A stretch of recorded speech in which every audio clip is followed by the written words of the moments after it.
24 heures pour payer 45 000 euros? Ou tu dégages? Ma sœur a fait glisser la facture sur le comptoir avant même que j'aie eu le temps d'ôter ma robe de deuil. Ce n'était pas une carte de condoléances, c'était une note pour un loyer sur rétroactif, couvrant les 5 années que j'avais passées à soigner notre père mourant, pendant qu'elle s'est trop occupée à bâtir sa carrière. Je mets l'appartement en vente lundi, a dit Chloé, consultant sa montre en diamant sans la moindre trace d'émotion. Elle me facturait le privilège de l'avoir regardée mourir, pour ne pas avoir à le faire elle-même. Avant que je vous raconte ce que j'ai déterré de sa poubelle, ce qui a mis fin à sa carrière, dites-moi d'où vous m'écoutez et quelle heure il est chez vous. Je veux voir jusqu'où cette histoire peut voyager. Non, je n'ai pas hurlé, je n'ai pas imploré. J'ai tourné le dos à ma sœur. Je suis entrée dans le bureau de mon père et j'ai verrouillé la lourde porte en chêne. Le claquement sec du pêne, s'enfonçant dans le bois, fut la seule réponse qu'elle obtiendrait de moi. Chloé pensait avoir affaire à une fille en deuil, une fille qui avait passé ces dernières années à mesurer des doses de morphine et à changer des draps souillés. Elle voyait une proie facile. Elle avait oublié. Oublié qu'avant d'être une aide-soignante, j'étais Élise, auditrice financière et jury comptable de 29 ans. J'avais passé la fleur de l'âge à traquer des actifs cachés pour des avocats en divorce et pour le fisc. Chloé savait peut-être comment mener un empire de la beauté à sa perte. Mais moi, je savais comment suivre la piste de l'argent. Je me suis assise au bureau en acajou de mon père et j'ai ouvert mon ordinateur portable. Mes mains ne tremblaient plus.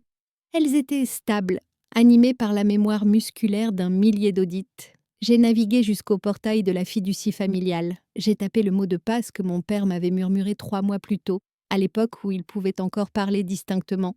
Accès refusé. Bien sûr, Chloé n'était pas stupide. Elle avait appelé la banque et réinitialisé les identifiants à l'instant même où le fourgon des pompes funèbres s'était éloigné. Elle pensait que c'était échec et mat. Mais Chloé est le genre de personne qui utilise le même mot de passe pour son compte Instagram et pour son compte en banque. Et elle est bien trop arrogante pour comprendre le fonctionnement des protocoles de sécurité. Elle avait changé le mot de passe? Oui, mais elle n'aurait jamais su comment désactiver l'authentification à 2 facteurs. Celle qui était liée à un appareil physique. Il me fallait ce code. Il me fallait cet appareil que mon père gardait toujours près de lui. Je me suis levée. J'ai balayé la pièce du regard, mais le bureau était nu. Puis je me suis souvenue du bruit dans le couloir. Tout à l'heure, le son d'objets qu'elle jetait en tas pour la vente des biens. J'ai déverrouillé la porte et me suis glissée dans le corridor. On aurait dit une décharge. Les vêtements de mon père, ses livres, sa vie, tout ça, entassé dans des sacs poubelles. J'ai fouillé dans le tas, ignorant la boule qui se formait dans ma poitrine tandis que je mettais de côté son cardigan préféré. Et puis je l'ai trouvé, son vieil iPad, face contre terre, sous une pile de magazines. L'écran était fissuré, une fine toile d'araignée dans le coin. J'ai appuyé sur le bouton d'accueil. Rien, la batterie était morte. J'ai couru jusqu'au bureau. J'ai farfouillé dans les tiroirs jusqu'à trouver un câble de chargement. Je l'ai branché et j'ai fixé l'écran noir et vide. En retenant mon souffle, si cette chose ne s'allumait pas, je n'étais plus qu'une fille à la rue avec un ordinateur portable. 1 minute passa, puis 2. L'icône rouge de la batterie a finalement clignoté sur l'écran.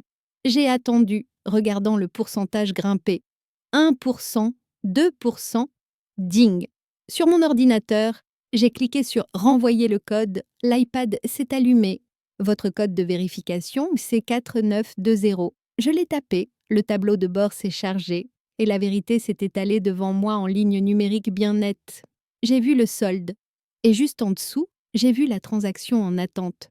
Chloé avait programmé un virement de 420 000 euros vers une société écran nommée Lumina Capital. Le transfert devait être effectif sous 48 heures. Mon instinct a été de cliquer sur « Annuler ».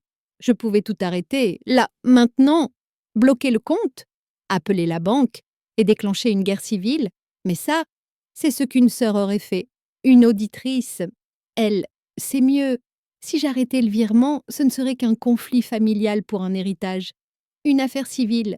Mais si je la laissais faire, si je la laissais transférer cet argent vers un compte frauduleux à l'étranger, alors que j'avais la procuration, ça, c'est une fraude aux moyens de communication électronique. Ça, c'est un crime fédéral. Je n'ai pas annulé le virement.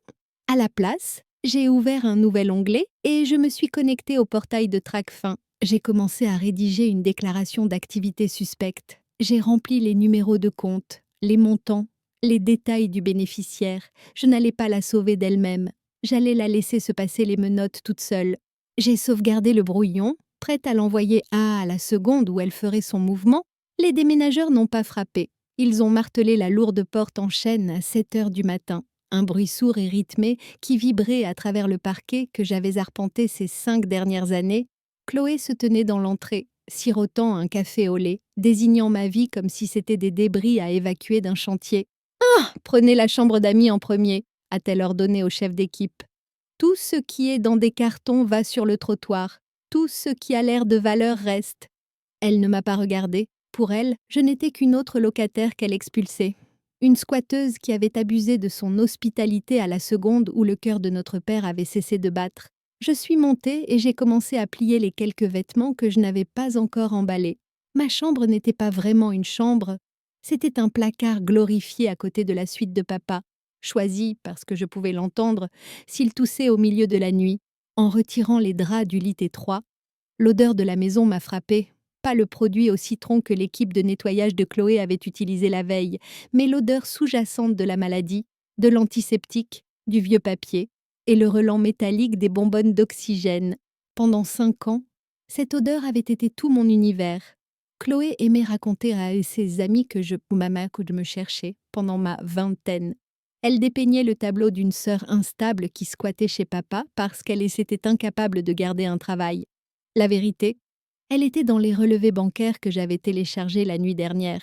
Quand papa est tombé malade, son assurance couvrait 40% des soins à domicile. Chloé a refusé de participer pour le reste. Elle disait que ses liquidités étaient bloquées dans ses stocks. Alors j'ai liquidé mon plan d'épargne. J'ai vidé les économies que j'avais accumulées en auditant des entreprises de la tech. J'ai dépensé 75 000 € de mon propre argent pour les infirmières, les médicaments et le lit médicalisé qu'elle essayait maintenant de vendre pour faire un profit. Je me souviens de la nuit où le médecin nous a annoncé que c'était la phase terminale. Je tenais la main de papa, essayant de mémoriser les lignes de sa paume. Chloé, elle, était à Saint-Barth. Elle n'a pas pris l'avion pour rentrer. Elle a envoyé un texto disant qu'elle était trop empathique pour le voir comme ça, que son esprit était trop fragile pour supporter l'énergie négative d'un environnement de soins palliatifs. Ce soir-là, elle a posté la photo d'un coucher de soleil avec la légende « Guérison ». Je changeais des couches pour adultes et j'apprenais à régler des perfusions de morphine pendant qu'elle protégeait sa paix intérieure sur une plage. En sortant, je suis passée devant elle, portant l'unique carton qui contenait toute ma vie ici. Elle a plissé le nez, reculant comme si mon chagrin était contagieux. « N'oublie pas de laisser les clés sur le comptoir », a-t-elle dit en faisant défiler son téléphone. « Et Élise, ne fais pas de scène en partant.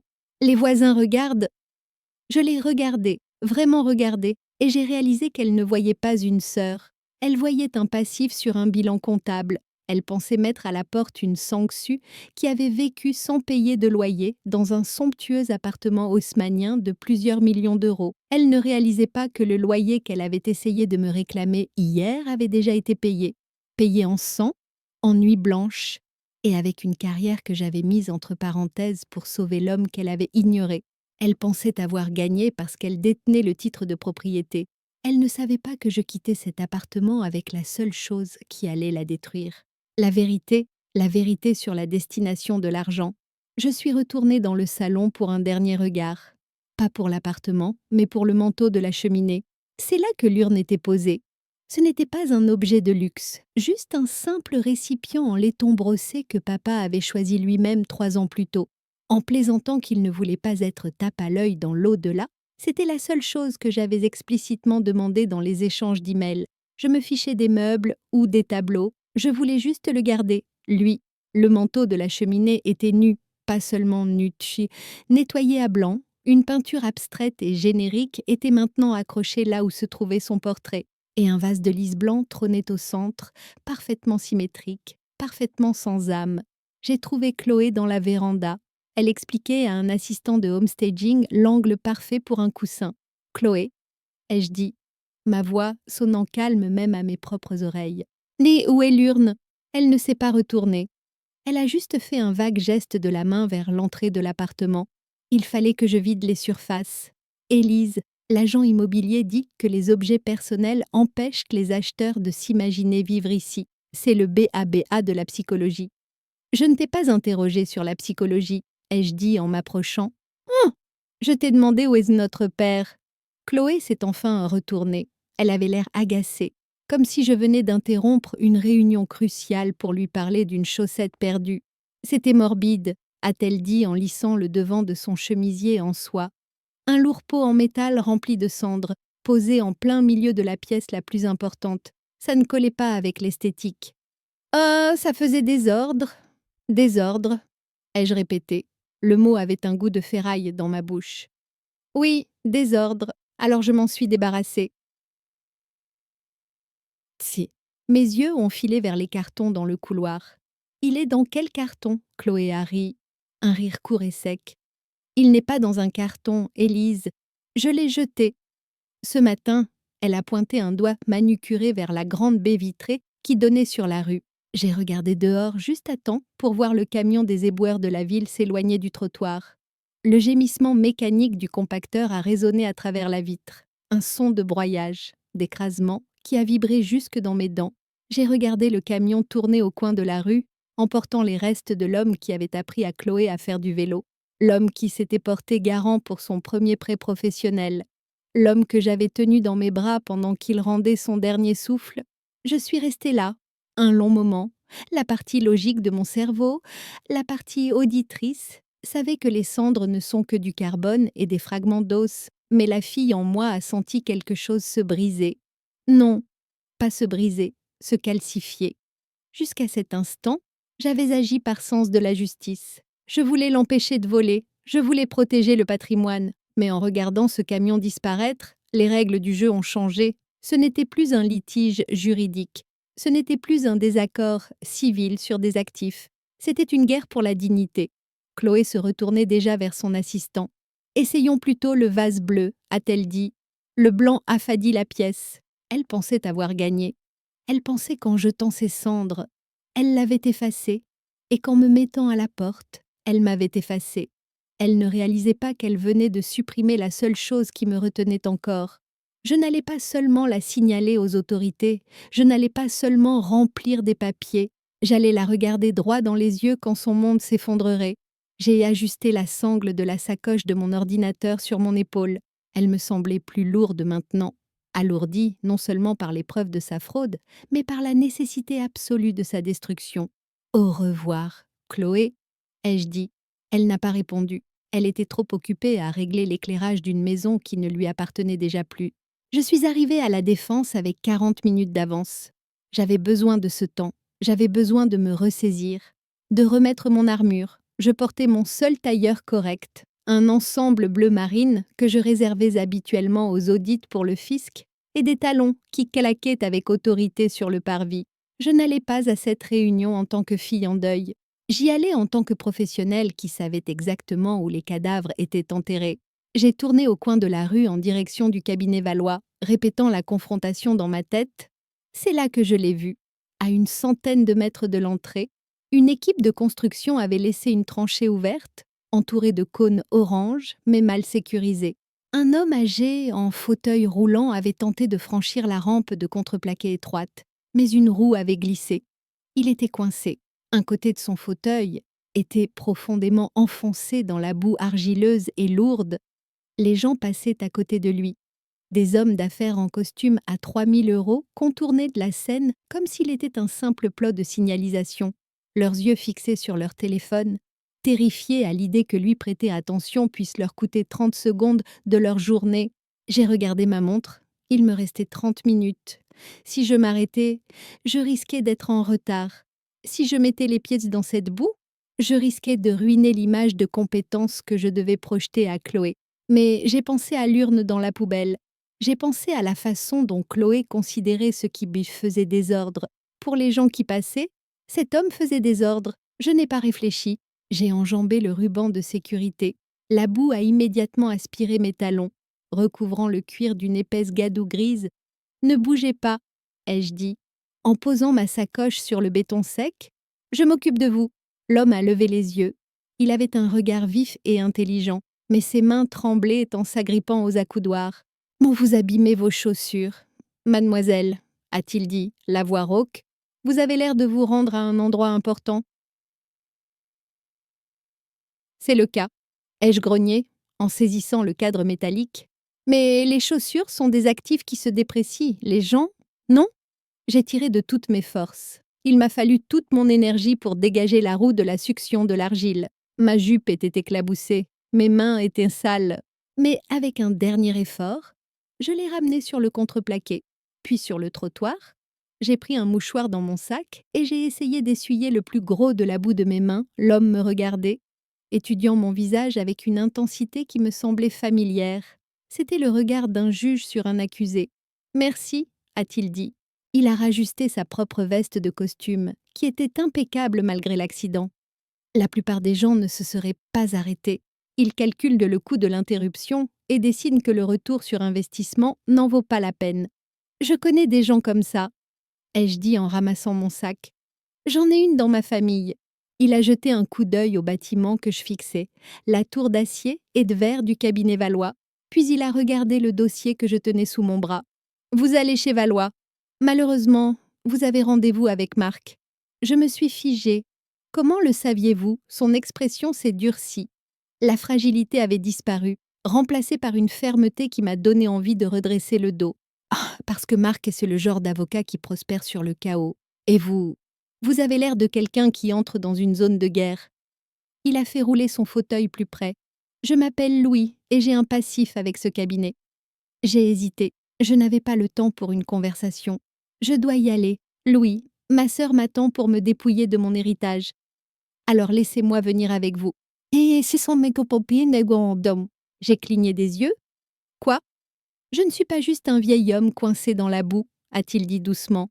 Je suis le président du Conseil de l'Ordre des avocats. Je constitue un dossier sur Marc depuis 6 mois. J'ai vu des hommes comme lui détruire des vies parce que le système judiciaire est trop lent pour les arrêter. C'est le prix du silence. Les gens bien voient que la pourriture, mais ils n'interviennent pas parce que ce n'est pas leur affaire. Pas leur problème, j'en ai assez de me taire. Si vous entrez dans une pièce avec Marc, vous avez besoin d'un témoin. Et moi, j'ai besoin de le voir en action. J'ai regardé cet homme, de la boue sur ses roues, du feu dans les yeux, et j'ai réalisé que ce n'était pas une coïncidence. C'était une munition. Chloé voulait me voir brisée. Très bien, j'entrerai couverte de boue, accompagnée d'un mendiant. J'allais nourrir son arrogance jusqu'à ce qu'elle s'en étouffe. D'accord, ai-je dit. Allons-y. La salle de conférence du cabinet Valois était une boîte de verre stérile, perchée dans les nuages. Quand Louis et moi sommes entrés, Chloé et Marc attendaient déjà. Marc ressemblait à tous les prédateurs d'entreprise en costume sur mesure. Chloé était impeccable, elle aussi, trop impeccable. Ils ont dévisagé la boue séchée sur mes chaussures. Puis Louis dans son fauteuil roulant, son costume encore strié d'argile. Chloé a agité la main. « Tu sens mauvais? Et qui est-ce? Tu as ramassé un chien errant. » C'est une réunion juridique. A ricané Marc. On appelle la sécurité pour le faire sortir. C'est un témoin, ai-je dit doucement, en m'agrippant au fauteuil. Je ne voulais pas venir seule.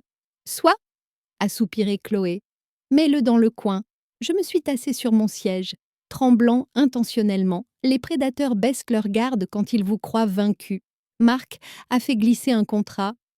Signe la renonciation, 5 000 €, et tu abandonnes toute prétention sur la succession. En échange de quoi? Ai-je murmuré.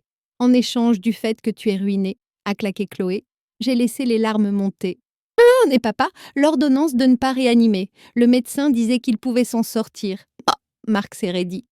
Les questions médicales ne sont pas pertinentes. Il prenait trop de temps, Chloé l'a coupé. S'en sortir. Pourquoi faire pour mourir? A-t-elle sifflé. J'avais besoin de la succession. J'ai un paiement d'un demi-million qui arrive à échéance vendredi. Si je n'obtenais pas de liquidité, je finissais en prison pour détournement de fonds. Elle s'est penchée en arrière. Alors oui, je l'ai signé. Maintenant, signe cette renonciation. Marc avait l'air malade. Mon téléphone, posé à côté du contrat, clignotait en rouge. Je ne peux pas, ai-je dit calmement. Pourquoi pas? Parce que je ne traite pas avec les meurtriers. J'ai tapé sur l'écran.